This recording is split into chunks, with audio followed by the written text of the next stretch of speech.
Welcome to Stocks in Translation, Yahoo Finance's video podcast that cuts through the market mayhem, the noisy numbers, and the hyperbole to give you the information you need to make the right trade for your portfolio.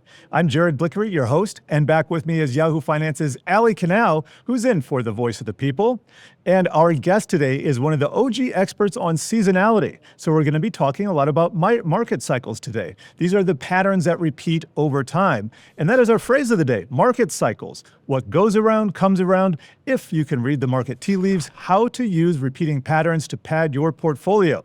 And this episode is brought to you by the number $3.96 trillion. That is the value of all crypto assets, catapulting digital assets into the big leagues alongside stocks, bonds, commodities, and real estate.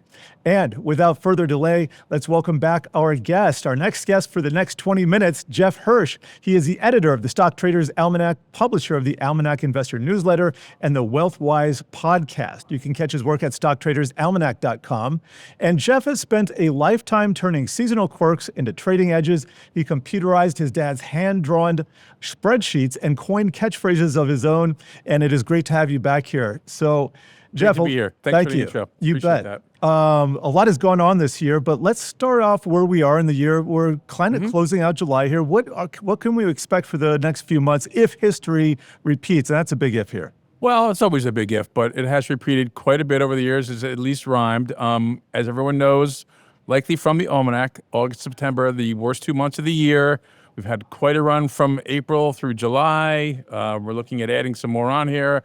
And my seasonal charts, especially for the post-election year, show a little bit of weakness in August, September. I'm not looking for anything sinister. We had a pretty solid correction back there in April.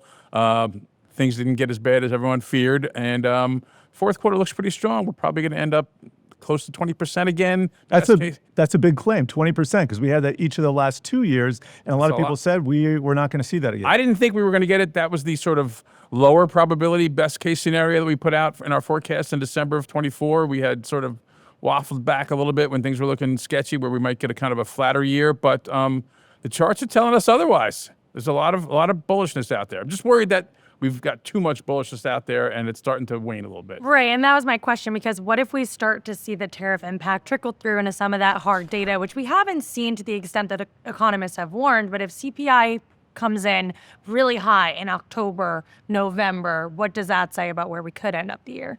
I think that starts to hit in 26. Okay. I'm expecting more of that to impact the market in 26, along with the midterm elections. We haven't really seen some of that impact in the hard data yet.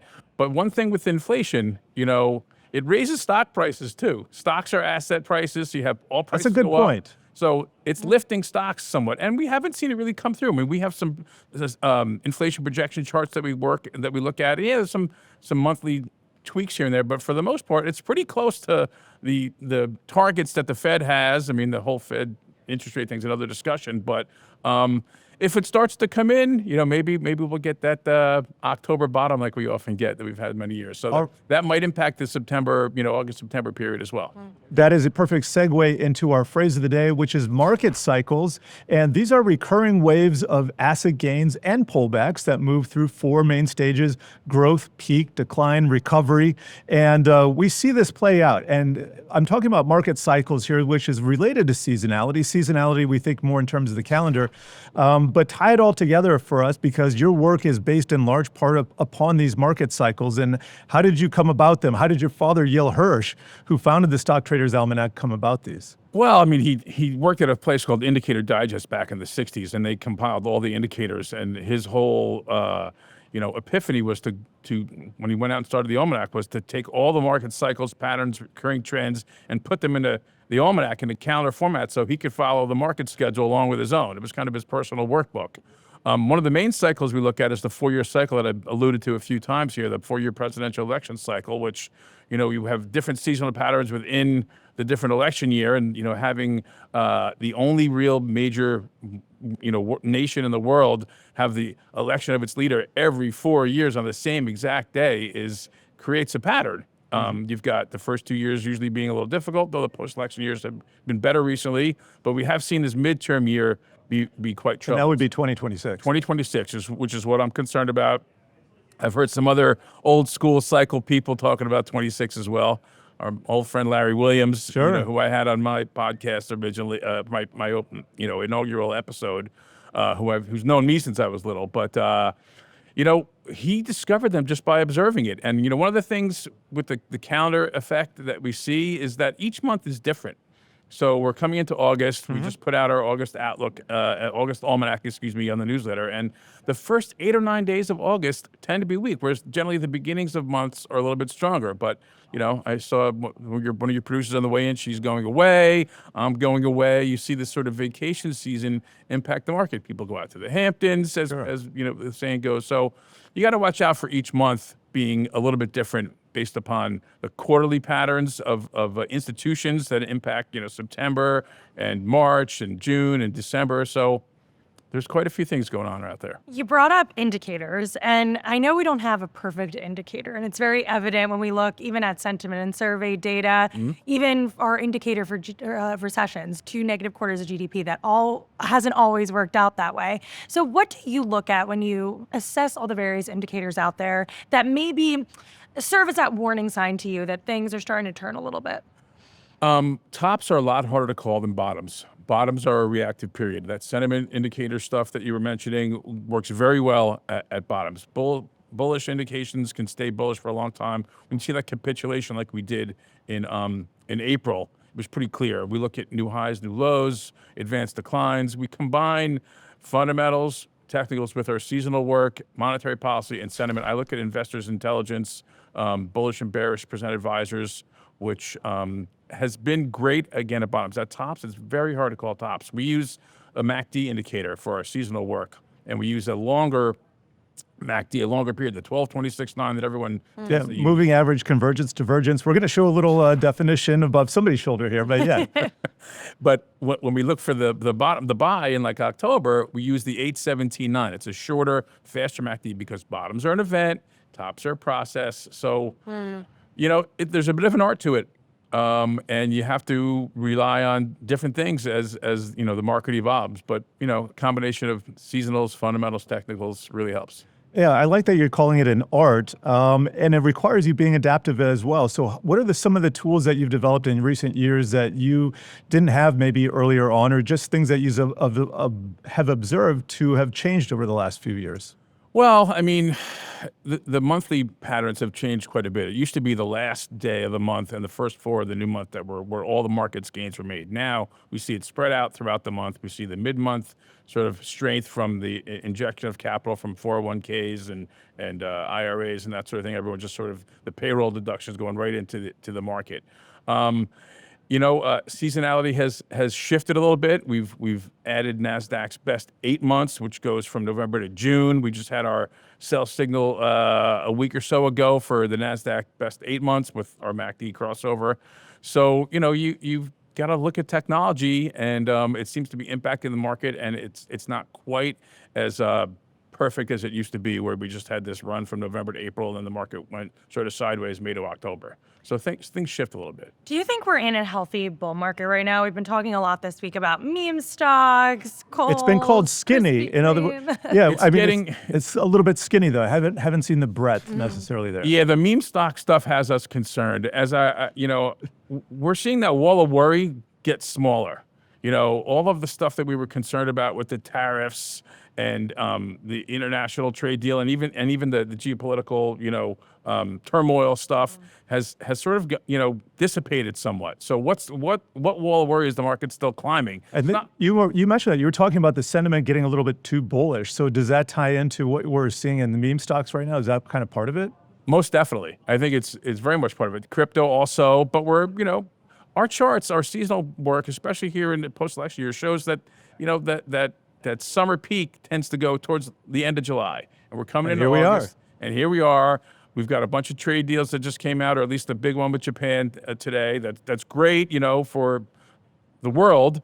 But what else are we going to get? The big beautiful bill. We got a lot of stuff accomplished. What's next? Yeah, it would be kind of perfect for the stocks to sail into that August 1st deadline that was supposed to be the big thing, and then just kind of peter off and be a sell the news event or a meh news event, something like that. Well, it's also that seasonal period. A lot of the stuff is converging right together here. Yeah. The end of all this good news, the seasonal weak period, people are going to start taking off. I mean, we were talking outside. You're ready to go get some I'm free ready. time. I know you're dressed for it.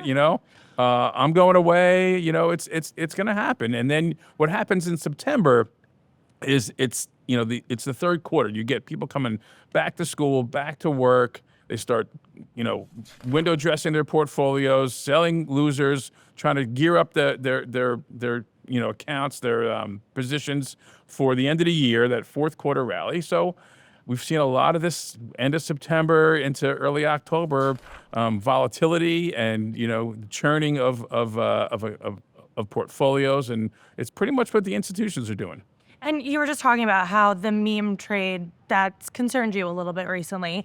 How is this different from what we saw in 2020, 2021? Are you as concerned as you were then, or Were you concerned then, or, Yeah, or or were were you you just concerned? riding the GameStop to oblivion or highs? Now, I remember my son came into my office, home office, and said something about Was it AMC right Yeah, there? AMC. I There's wrote a it down. contrary indicator right there. Yeah, exactly. And I put it in the back of the Almanac that shows Right here, by the way. how do you you got to keep track of what people tell you. It's if you don't profit from your investment mistakes, somebody else will. So there's a spreadsheet in the back. Nice. So you can write down who told you about it, what the stock did.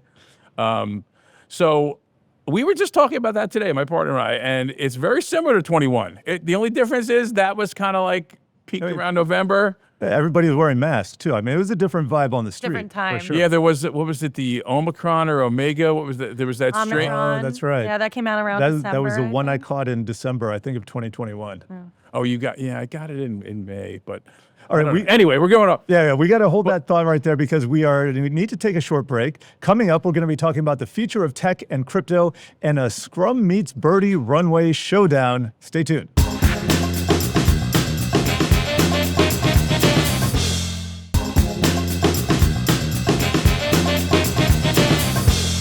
This episode is brought to you by the number $3.96 trillion. That is the value of the total value of all crypto assets as Bitcoin hovers near all-time highs and Ethereum just broke through $4,000 yet again.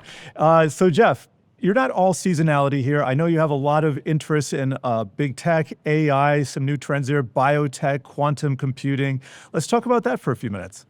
Sure. I mean, this is all part of our longer term outlook, what we call the super boom, which is based upon inflation and the end of war, like peacetime, and also technology, what I call a culturally enabling paradigm shifting technology. This is something that Yale discovered back in the 70s, where we see these moves after these post-war periods of 500% or more. We came out with this in 2010, this forecast for Dow, 38,820 when it was about 10,000. Dow 10,000 was a big prediction at one time too. So It was. Yale's prediction back in 1976 was Dow 3420 from when it was like 670 intraday low. So, but the technology aspect continues to build, and it's like the tech stack, which is, I guess, the newer buzzwords. I mean, we're seeing Bitcoin, which I just put a page back in the Almanac for next year, the best investment books of the year. Mm-hmm. And one of the books is Scaramucci's little book of Bitcoin, which really talks about Bitcoin as the technology that it is, sort of like it's like money data.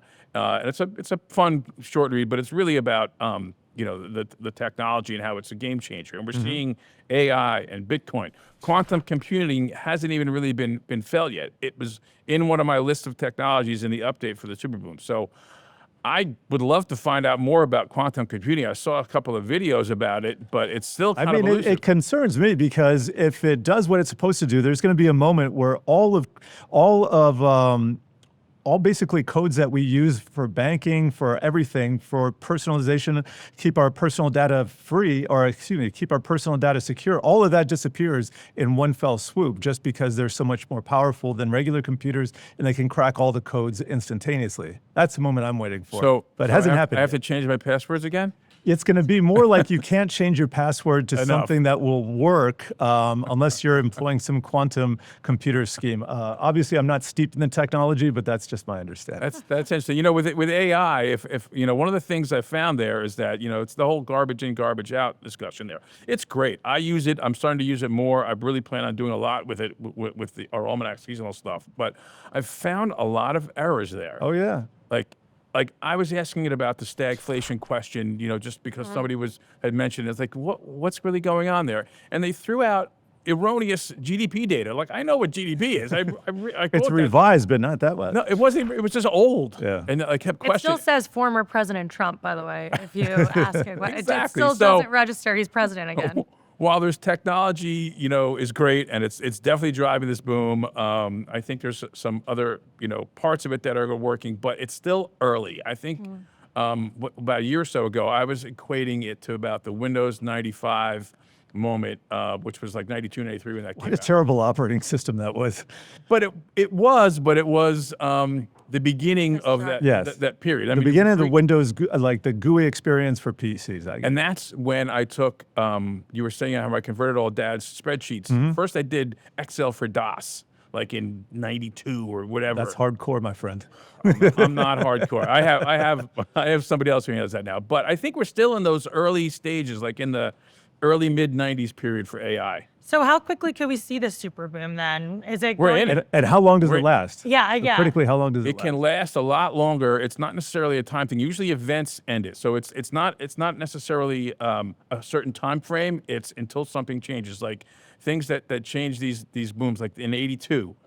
We had Reagan come in and change things And around. Volcker stamped out the. Stamped out inflation. Inflation, We right. had the microprocessor, and that went up 1,500, 2,000% to 2,000. So that could be 18 years. Let's say we started in 2013, where not the bottom of the secular. That was bear when the market. S&P made new highs for the first time, because you had that mountain top from the dot-com boom to the global financial crisis boom. You had that 2000 and then 2008 and then the 2013. That was when it broke through. And then we got a clincher when we had that little bear market bottom, one of those short ones in February 2016. Right. Which were real. When China was in the focus there. Right. So it can go on for a while, and we just upped our forecast to over 60,000 Dow just because it was based on the Dow, because of, instead of taking it from the March 09 low, we moved it to the 2013 low before we broke out. So it's still going, and we might have a garden variety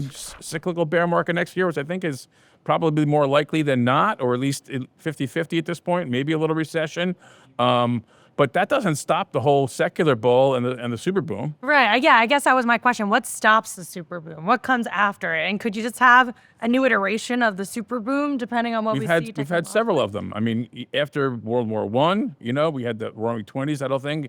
Was it Ed Yardini's been talking about the Roaring 2020s and et cetera? We had one after World War II. They keep coming. I mean, have you read any of the fourth turning stuff? Oh my gosh, we were just talking about But this. we've been in the midst of the fourth Yes. turning for 2 generations now. I think we talked about Gen X before. I think it's I think my kids are that generation that's going to be part of the fourth turning. That's supposed to happen. It's relatively supposed to be soon. happening. It's Yeah, supposed to but happen That's now. the disruption. Yeah. It's been happening for 25 years. That's my point. Not according to the guys who wrote the. But they started talking about it. I read They- about it. yes, Their they did words start like talking about it back then. 25,000 Yeah. or 25 years ago. So Right. Anyway, so I don't think we touched on biotech yet. What are you involved in? What do you like in biotech, and where do you see that going? I think AI is going to help that. It's been, elusive for a little while. It's starting to pick up again. I think it took a bit of a hit when RFK Jr. came into the White House, but people are talking about, clients living to 100 years old and how to plan for their wealth. There's biotech in there. Think about the wealth gap. That just kind of gets out of control if you don't have to worry about inheritance. It's potentially. There's so many more people that need so many more things. Biotech is I think it's been stalled a little bit. I think it's ready to move again. It's a sector that I love, but it hasn't done all that great the last several years. That is for sure. All right, we got to spend a little time here to get to today's runway battle, and we have 2 sports, 2 mindsets, and 2 catwalks. On stage left, catwalk left, is the rugby scrum, all grit and momentum, smashing through market tackles to grab extra yards of alpha. And on catwalk right is the golf swing, all about quiet concentration, plotting each stroke to avoid the sand traps of volatility. Jeff here is a former rugby hooker and knows both games very well. So tell us, Jeff, which philosophy wins the current market environment? Is it the full contact conviction or patient course management? I mean, I love them both. I think you got to use them both. Kind of like my market at a glance disciplines, where we use all the disciplines out there. I mean, there's times to smash into it. I think we've been doing that for the last few months. Right now, with the seasonals coming in, there's probably a little sand trap volatility, waiting there for us. So Always. I Always a little sand I trap. appreciate you pulling up those two sports. I don't do the rugby anymore though, but I still watch it. Cool. What do you think is going to be the lead driver of that volatility? Is it going to be more policy uncertainty? Is it going to be inflation, tariffs, DC? I think more like anemia. Like things will be a little anemic. We're going to run out of good news, and people are going to step away. They're going to take some profits. They're going to, go to the beach, go to the golf courses, and I think it's going to be a lack of news. I think we're going to run out of good news, and it's just going to be a little seasonal dip. Nothing crazy. Yeah, Volmageddon was born out of nothing, so who knows? Yeah, I don't think it's going to be some real trigger. I think it's just going to be kind of roll over.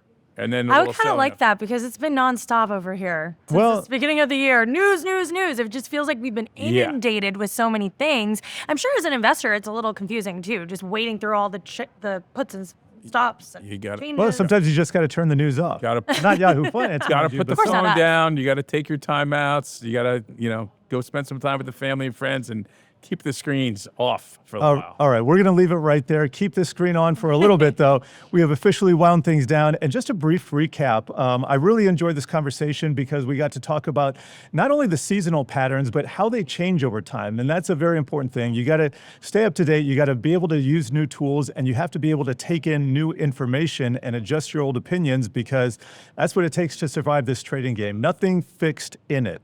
So now that we have wound things down here at Stocks in Translation, be sure to check out all our other episodes of our video podcasts on the Yahoo Finance site and mobile app. We're also on all your favorite podcast platforms. So be sure to leave a comment, and subscribe wherever you get your podcasts.